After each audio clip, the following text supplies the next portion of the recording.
अस्सलाम वालेकुम listeners and readers.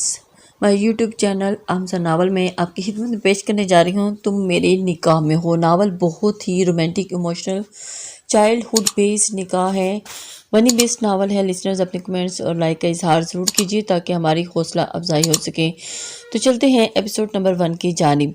सीढ़ियाँ उतरती वो उजलत में नीचे आ रही थी, कानों में सोने के बड़े बड़े बुंदे, गले में नौलखा हार, चेहरे पे नफासत से किया गया मेकअप और उंगलियों में बेशुमार सोने की अंगूठियां। हर वक्त ही बहुत सज सज के तैयार रहने वाली वो राफिया खानम थी, हान की चहेती बीवी। जी हाँ, हानम की हर बात को पत्थर की लकीर ही समझा जाता था। हान विला में अरबाज खान हानविला के बड़े खान थे, जहां बाहर उनकी हुक्मरानी चलती थी तो घर के अंदर खानम की रजिया किसी किस्म की कोई कसर नहीं रहनी चाहिए। मेरा बेटा 10 साल बाद वापस लौट रहा है, सब कुछ परफेक्ट होना चाहिए एकदम।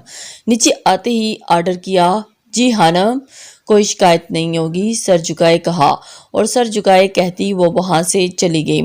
बस एक बार शहीर खानजादा तुम वापिस आ जाओ, फिर तुम्हें अपनी मुट्ठी में करना मेरे बाएं हाथ का खेल है, और जो बात मैं कह दूं तुम उससे कैसे इनहिराफ कर सकते हो। आहर को माँ हूँ तुम्हारी, मेरा तो हर हुक्म ही मानोगे तुम। दिल ही दिन में वो प्लान बनाती खुश होती जा रही थी, आने वाले वक्त से बेखबर कि आने वाला वक्त इन्हें कितना नाकों चने चिपवाने वाला था। जी हाँ, तो ये है मंजर सुल्तान हाउस का, जहाँ सुबह सवेरे ही सब जाग जाते थे, नमाज पढ़ते हैं, तिलावत कुरान मजीद का एहतमाम किया जाता है, चिड़ियों को दाना डाला जाता है। इन सब कामों से फारिग होते ही जमीला खातून किचन का रुख करती हैं, जहां वो सब घर वालों के लिए उनकी पसंद का नाश्ता बनाती हैं। एक तरफ तो वो सब के लिए नरम दिल और खुश मिजाज खातून हैं, तो दूसरी तरफ अपनी औलाद की सख्त दुश्मन मतलब औलाद को राह रास्त लाने के लिए उन पे सख्ती करना। औलाद ने ही इन्हें दुश्मन का खुताब दिया हुआ था। मामा नाश्ता बन गया। ये है हमारी प्यारी सी शरीर और कुछ हद तक हसास अनाबिया सुल्तान, अपने नाम की तरह सुल्तान। हाँ बन गया है, ले लें, मसरूफ जवाब मिला। नाश्ता लिए वो बहुत शान से डाइनिंग टेबल का रुख किए। आपके साहबजादे जागे नहीं? एक स्लाइस मुंह में डालते हुए चाय का घोंट भरते सरसरी सा पूछा। जी, गहरा सांस खारिज करते हुए नफी में सर हिलाया, और अनाबिया सुल्तान जानती थी कि उसे कैसे जगाना है। नाश्ता खत्म करती अब उसका रुख सुल्तान हाउस के बेटे के कमरे की जानिब था। जैसे ही वो कमरे की जानिब आई, पानी का भर गिलास जग उस पे उल्टा और वो तो हड़बड़ा के उठ बैठा। क्या बदतमीजी है। वो बना के उठते माथे पर बिखरे सिल्की बाल, गहरी नीली आंखें, हल्की हल्की बियर्ड। ये हैं सुल्तान हाउस के लाडले चहेते और थोड़े मुंहफट बेटे शामिर सुल्तान। आज यूं नहीं जाना, एक आईब्रो उचकाते हुए पूछा, क्या मसला है तुम्हारे साथ? अरे यार मेरा आज ऑफ है, दांत पीसता हुआ वो फिर से लेटने करने लगा। चलो मुझे फिर छोड़ के आओ, उठ जाओ, रोब जमाया। तुम खुद चली जाओ, दोबारा से सोने की पोजीशन में जाते कहा। शामी उठ रहे हो या एक और जगलाऊं? धमकाया गया। तुम जैसी बहन के होते हुए दुश्मनों की क्या जरूरत है। मुंह बनाते कंफर्ट दूर फेंका और अब बाथरूम में घुसा। सिर्फ 10 मिनट हैं, कलाई पे घड़ी में टाइम देखते अगला आर्डर जारी किया और एक घुरी से नवाजता बाथ में घुस गया। जैसे ही वो फ्रेश होकर बाहर निकला, गेट पे से उसे उतारते वो बाइक स्टार्ट करता वापस मोड़ने लगा कि अचानक ही उसके सामने अना आपी आ गई। आप इतनी देर लगा दी आज आपने आने में, हम कब से आपका वेट कर रहे हैं। ये है अबीर हशमत नवाब, उनकी पुप्पो की बेटी और पड़ोसी भी, और अपने लिए हम सीगा बेदरेग इस्तेमाल करने पे शामी तो अक्सर ही इससे चिढ़ खाता था। नवाब साहब ने तुम्हारा दाना पानी बंद कर दिया है क्या? शामी ने उस पर चोट की। जी क्या मतलब? उसने भुवें सकेड़े। मतलब तो कुछ नहीं, बस ऐसे ही, जो यहाँ हर आने जाने वाले की ड्यूटी दे रही हो, मुफ्त में दे रही हो या फिर पेमेंट मिलेगी। अपनी बात का मतलब समझा के उसका रिएक्शन देखने लगा। अच्छा आज 11 बजे आ जाना लेने, बस नोट्स लेने हैं और एक और क्लास है। अनाबिया ने फौरन से बात को पलटा। सारा इस बात में हिलाता वो बाइक ले उड़ा था, जबकि अनाबिया के चेहरे पे मुस्कान सज गई थी, वो जो बहुत ही प्यारी लगी थी। चलो अंदर चलें। अनाबिया अबीर को लिए यूनी के गेट के अंदर दाखिल हुई। अनाबिया और शामिर जुड़वा होने की वजह से पढ़ाई में भी एक साथ थे। दोनों का डिपार्टमेंट भी एक था, सब्जेक्ट भी सेम थे। दोनों ही इकोनॉमिक्स में मास्टर करने का इरादा रखते थे, जबकि अबीर ने अभी अभी नई यूनी ज्वाइन की थी। वो थर्ड ईयर के स्टार्ट में थी। सिर्फ इन दोनों के साथ की वजह से उस मासूम ने ये यूनी ज्वाइन की थी, और जब से ज्वाइन की थी तब से शामिर की तंज भी बढ़ते जा रहे थे, जिसे अबीर ने कभी बुरा ना मनाया। कहते हैं ना, जहाँ दिल लग जाए वहाँ तो जहर भी अमृत लगता है। अबीर का भी यही हाल था। उसके दिल में वहाँ दिल लगा लिया था, और जिसके पास दिल नहीं पत्थर था। खुश आमदीद, खुश आमदीद मेरे प्यारे बेटे, अपनी माँ की जान ने राफिया खानम ने बाहें फैलाकर अपने बेटे शहीर खानजादा का भरपूर तरीके से इस्तकबाल किया। सभी बड़े ड्राइंग हॉल में जमा हो गए थे।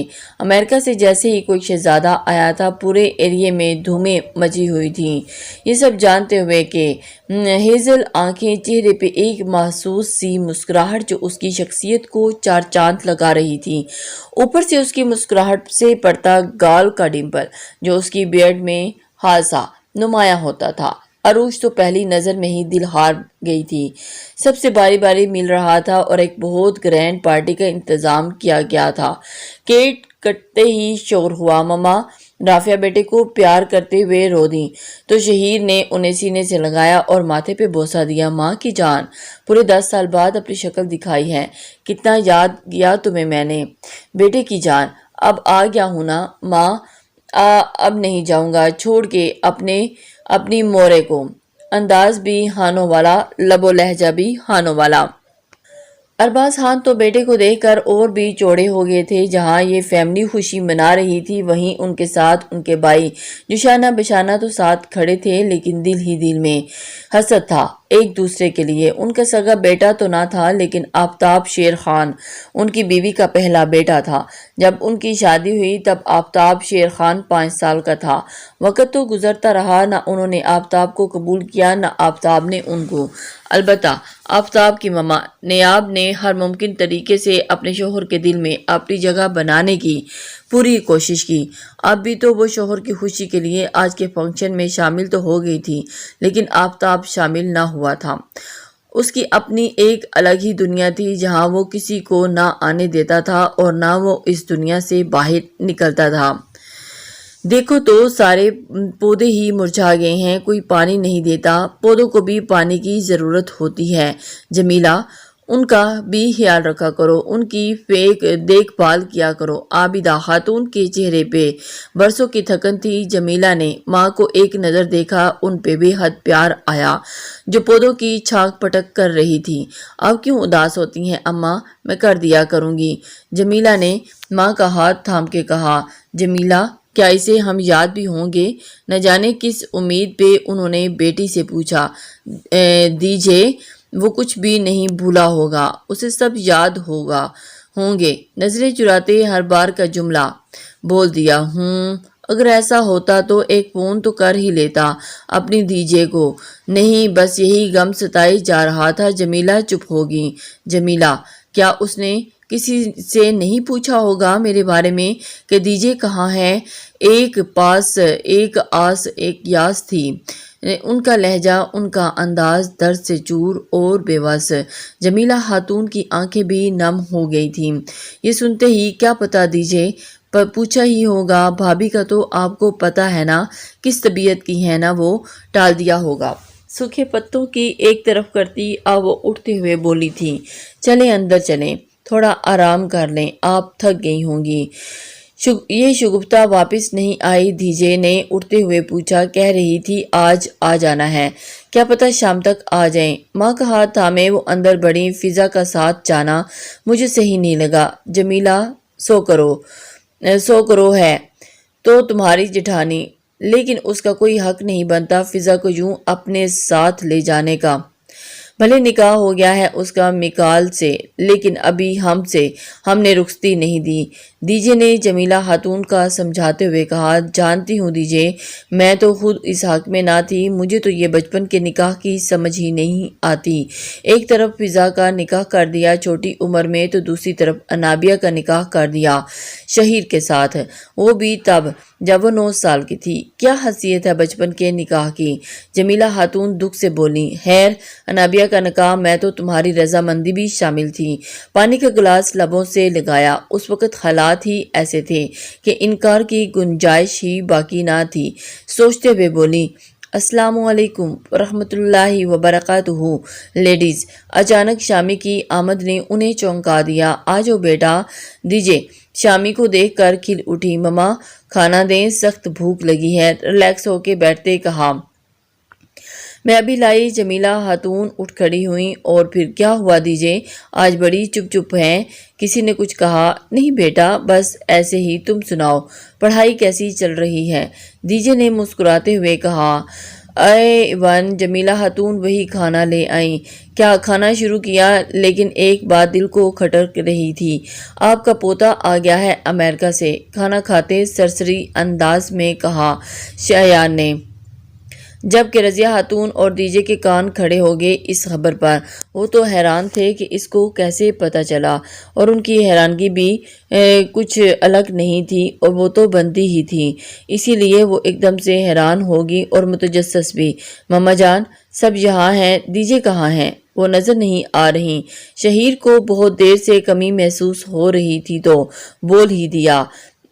وہ اپنی ماں کی طرف دیکھ کر اس سے سوالیہ نظروں سے پوچھ رہا تھا، وہ اپنی بیٹی کی طرف گئی ہیں۔ تم چھوڑو نا یہ سب باتیں، آؤ تمہیں دکھا دوں تمہاری ہر برتھ ڈے کا گفٹ کیسے سنبھال کے رکھا ہے میں نے۔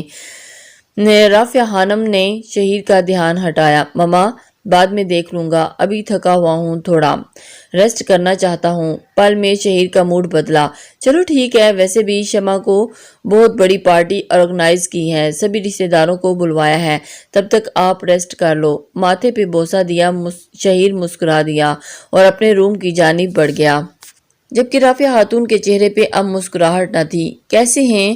عروج نے راستے میں روکا۔ الحمدللہ، شہیر نے رک کے دھیرے سے جواب دیا، آپ کافی ہینڈسم ہو گئے ہیں۔ عروج نے شرماتے ہوئے کہا، اوہ ریئلی، مجھے تو پتہ ہی نہیں تھا، شکریہ بتانے کے لیے۔ ایک مسکراہٹ کے ساتھ کہتے وہ سائڈ سے ہوتا اوپر بڑھ گیا، جبکہ اس کی مسکراہٹ پہ عروج تو دل ہی ہار بیٹھی تھی۔ مسلسل آتی کال پہ آفتاب میٹنگ چھوڑ کے اٹھ کے سائڈ پہ ہوا، اور اس وقت ایک ریسٹورنٹ میں میٹنگ اٹینڈ کر رہا تھا۔ جی امی جان، تبسم کی کال پہ کی، بیٹا آپ کہاں ہو؟ سبھی یہاں ہیں، آپ کا بھائی آیا ہے امریکہ سے، آپ کا یہاں ہونا ضروری تھا نا؟ امی جان میرا ہاں ہونا کوئی معنی نہیں رکھتا، آپ فکر نہ کریں چھوٹی چھوٹی باتوں کی۔ آفتاب کے لہجے میں تلخی سی ابھر آئی۔ تبسم ایک دم چپ سی ہو گئی۔ بیٹا میں تھوڑی دیر میں آتا ہوں امی جان، میٹنگ میں ہوں۔ آفتاب کو پتا تھا کہ اب وہ رو رہی ہوں گی، اس لیے فون بند ہو گیا تھا، جبکہ آفتاب کا موڈ بری طرح بگڑ گیا تھا۔ واپس میٹنگ کے لیے بڑا میٹنگ ختم کرتا وہ اٹھا تھا کہ سامنے سے اسے شیرخان آتے دکھائی دیے۔ وہ وہیں لب پیچ کے رہ گیا۔ اور کیسے ہو آفتاب؟ شیرخان جی بالکل ٹھیک، آواز اور لہجہ چال سب پٹھانوں والا تھا۔ ٹھیک ہوں، اتنی ہی بے رخی سے آفتاب نے جواب دیا۔ اور کیا چل رہا ہے بیٹا؟ ہمیں تم سے بات کرنی ہے کچھ۔ شیر خان کے کہنے پہ وہ واپس بیٹھا، جبکہ ماتھے کے بلوں میں اضافہ ہوا تھا۔ آفتاب، شیر خان ہم چاہتے ہیں کہ تم واپس آ جاؤ اپنے گھر۔ بنا تمہید کے وہ مدعے پہ آئے۔ کون سے گھر؟ بھویں سکیڑتے ہوئے تیکھے انداز میں پوچھا۔ وہی ماڑا جو تمہارا گھر ہے، تمہارے باپ کا گھر ہے۔ اور کون سے گھر کی بات ہو رہی ہے، یہ مجھے بھی تو کچھ پتہ چلے۔ آفتاب بنا تمہید باندھے وہ پوچھ رہا تھا، وہ گھر جہاں سے 22 سال پہلے آپ نے اور آپ کی ماں نے مجھے اور میری ماں کو نکال دیا تھا، وہ گھر۔ آفتاب جتنا ہو سکتا تھا خود پہ قابو رکھتا بولا، مڑا اس غلطی کی سزا کیا باپ کو ساری زندگی دے گا؟ وہ ضد سے آ گئے، اور پھر باپ نہ ہوتے میرے تو آپ کو بتاتا کہ سزا کیا ہوتی ہے۔ نپے تلے انداز میں کہتا وہ وہاں سے اٹھا۔ آفتاب شیر خان، یاد رکھنا تم ہم سے دور نہیں ہو سکتے، چاہے 100 بہانے بنا لو، تمہارا باپ ہم ہی رہے گا۔ شیر خان دبنگ انداز میں سینے پہ ہاتھ مارتے ہوئے بولا، اور آپ کا نام میرا بس چلے تو اپنے نام کے ساتھ سے کھریچ کے پھینک دوں، دانت چباتے ہوئے نفرت سے کہا، جبکہ شیر خان نے مسکرانے پہ ہی اکتفا کیا۔ منہ پھیرتا وہ ریسٹورنٹ سے باہر نکلتا، مردانہ وجاہت کا بھرپور شاہکار، سفید قمیض شلوار کا، کالی واسکٹ پہنے، پاؤں میں پشاوری چپل پہنے، انابی لبوں کے اوپر ہلکی مونچھیں، ماتھے پہ بڑے 2 بال اور گہری آنکھیں کالی۔ وہ کسی ریاست کا شہزادہ ہی لگا تھا جو ایک بار دیکھنے والے کو دوبارہ دیکھنے پر مجبور کر دے۔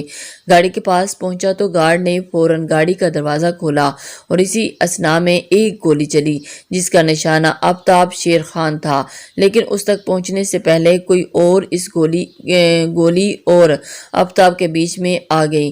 گولی لگتے ہی وہ ایک پل کو جھول گئی اور آفتاب کے سینے سے جا لگی۔ گولی اس کی بازو پہ لگی تھی۔ آفتاب دنگ ہی رہ گیا۔ اس سے پہلے کہ وہ نیچے گرتی، آفتاب نے اسے اپنی باہوں میں لے لیا۔